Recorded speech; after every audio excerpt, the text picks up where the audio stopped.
শ্রীমকথিত শ্রী শ্রী রামকৃষ্ণ কথামৃত। নহবত, বকুলতলা ও পঞ্চবটী বর্ণনা। পরমহংসদেবের ঘরের ঠিক উত্তরে একটি চতুষ্কোণ বারান্দা, তাহার উত্তরে উদ্যান পথ, তাহার উত্তরে আবার পুষ্পোদ্যান, তাহার পরেই নহবতখানা। নহবতের নিচের ঘরে তাহার স্বর্গীয়া পরমারাধ্যা বৃদ্ধা মাতা ঠাকুরানী ও পরে শ্রী শ্রীমা থাকিতেন। নহবতের পরেই বকুলতলা ও বকুলতলার ঘাট, এখানে পাড়ার মেয়েরা স্নান করেন। এই ঘাটে পরমহংসদেবের বৃদ্ধা মাতা ঠাকুরানীর গঙ্গা লাভ হয় 1877 খ্রিস্টাব্দ। বকুলতলার আরও কিছু উত্তরে পঞ্চবটী। এই পঞ্চবটীর পাদমূলে বসিয়া পরমহংসদেব অনেক সাধনা করিয়াছিলেন, আর ইদানিং ভক্ত সঙ্গে এখানে সর্বদা পাদচারণ করিতেন। গভীর রাত্রে সেখানে কখনো কখনো উঠিয়া যাইতেন।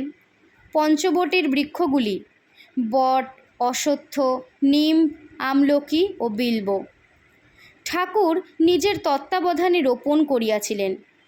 শ্রী বৃন্দাবন হইতে ফিরিয়া আসিয়া এখানে রজ ছড়াইয়া দিয়াছিলেন। এই পঞ্চবটীর ঠিক পূর্বগায়ে একখানি কুটির নির্মাণ করাইয়া ভগবান শ্রীরামকৃষ্ণ তাহাতে আসিয়া অনেক ঈশ্বর চিন্তা, অনেক তপস্যা করিয়াছিলেন। এই কুটির এক্ষণে পাকা হইয়াছে।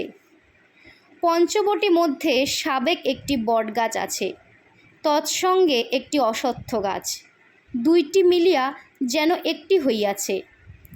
বৃদ্ধ গাছটি বয়সাধিক্যবশত বহু কোটর বিশিষ্ট ও নানা পক্ষী সমাকুল ও অন্যান্য জীবেরও আবাসস্থান হইয়াছে। পাদমূলে ইষ্টক নির্মিত সোপানযুক্ত মণ্ডলাকার বেদী সুশোভিত। এই বেদীর উত্তর পশ্চিমাংশে আসীন হইয়া ভগবান শ্রীরামকৃষ্ণ অনেক সাধনা করিয়াছিলেন।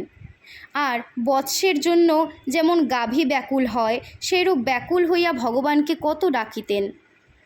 আজ সেই পবিত্র আসনোপরি বটবৃক্ষের সখী বৃক্ষ অশ্বত্থের একটি ডাল ভাঙিয়া পড়িয়া আছে। ডালটি একেবারে ভাঙিয়া যায় নাই, মূল তরুর সঙ্গে অর্ধ সংলগ্ন হইয়া আছে। বুঝি সে আসনে বসিবার এখনও কোনো মহাপুরুষ জন্মেন নাই। ঝাউতলা, বেলতলা ও কুঠি। পঞ্চবটীর আরও উত্তরে খানিকটা গিয়া লোহার তারের রেল আছে, সেই রেলের ওপারে ঝাউতলা। সারি সারি 4টি ঝাউ গাছ। ঝাউতলা দিয়া পূর্ব দিকে খানিকটা গিয়া বেলতলা। এখানেও পরমহংসদেব অনেক কঠিন সাধনা করিয়াছিলেন। ঝাউতলা ও বেলতলার পরেই উন্নত প্রাচীর, তাহারই উত্তরে গভর্নমেন্টের বারুদ ঘর। উঠানের দেউড়ি হইতে উত্তরমুখে বহির্গত হইয়া দেখা যায় সম্মুখে দ্বিতল কুঠি। ঠাকুর বাড়িতে আসিলে রানী রাসমণি, তাহার জামাই মথুরবাবু প্রভৃতি এই কুঠিতে থাকিতেন। তাহাদের জীবদ্দশায় পরমহংসদেব এই কুঠির বাড়ির নিচের পশ্চিমের ঘরে থাকিতেন। এই ঘর হইতে বকুলতলার ঘাটে যাওয়া যায় ও বেশ গঙ্গা দর্শন হয়।